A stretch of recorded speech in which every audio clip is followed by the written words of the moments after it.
Hi, this is Raji from AnuRB Math Solution. Exercise 7.1ல 13th sum பாருங்க. இங்க எப்படி இருக்கு? மேல வந்து ஒரு கியூப் டேர்ம், ஒரு ஸ்கொயர் டேர்ம், ஒரு எக்ஸ் டேர்ம், ஒரு கான்ஸ்டன்ட் டேர்ம் கொடுத்து டினாமினேட்டர்ல எக்ஸ் மைனஸ் ஒன் அப்படின்னு கொடுத்துருக்காங்க. ஓகேவா? ஸோ நம்ம ஃபர்ஸ்ட் இந்த நியூமரேட்டர் இருக்கு இல்லையா? அந்த நியூமரேட்டரை நம்ம சிம்பிளிஃபை பண்ணி எழுதிக்கலாம். Okay? So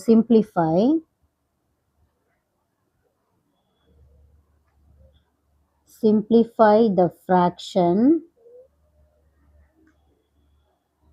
of numerator.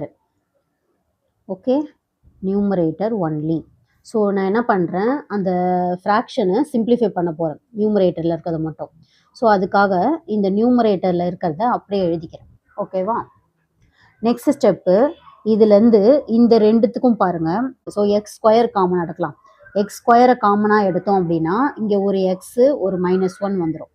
Next ஸ்டெப்பில் பார்த்தீங்கன்னா ப்ளஸ் இதுலேருந்து என்ன காமனாக எடுக்கலாம்னா இங்கே ஆல்ரெடி அந்த x-1 அப்படியே இருக்குது. ஸோ இதுலேருந்து 1 மட்டும் நம்ம காமனாக எடுப்போம். 1 காமனாக எடுத்தோம் அப்படின்னா x-1 அப்படியே இருக்கும். ஸோ இதுலேருந்து நமக்கு ரிமைனிங் என்ன அப்படின்னு பார்த்தோன்னா இந்த x-1 நம்ம காமனாக எடுத்துக்கிறோம். x-1 காமனாக எடுத்துட்டு ரிமைனிங் x² + 1 நம்ம அப்படியே எழுதிக்கிறோம். ஓகேவா? நம்ம சிம்பிளிஃபை பண்ணி வந்த ஆன்சர் இதுதான். நம்ம என்ன பண்ண போகிறோம், இதை வந்து இன்டெக்ரல் பார்ட்டில் அப்ளை பண்ணி எழுத போகிறோம். Now rewrite this integral. Okay, so இது இன்டெக்ரல் பார்ட்டில் அப்ளை பண்ணி எழுத போகிறோம். ஸோ நியூமரேட்டர் நமக்கு என்ன வந்திருக்கு, x-1 x² + 1.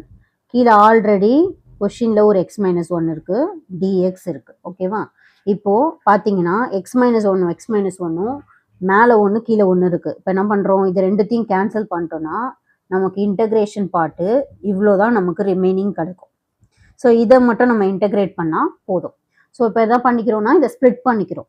ஸ்ப்ளிட் பண்ணும்போது integral x² dx plus integral 1 × dx அப்படின்னு வரும்.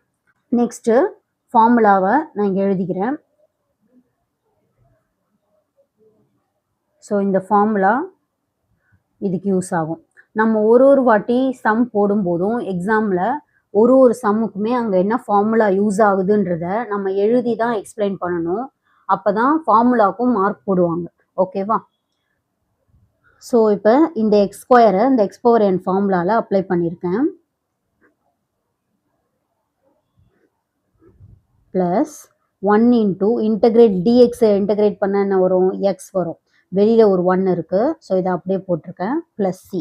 ஸ்டெப்பு 2 + 1 என்ன, 3 x³ / 3 plus 1 × xx plus c. Therefore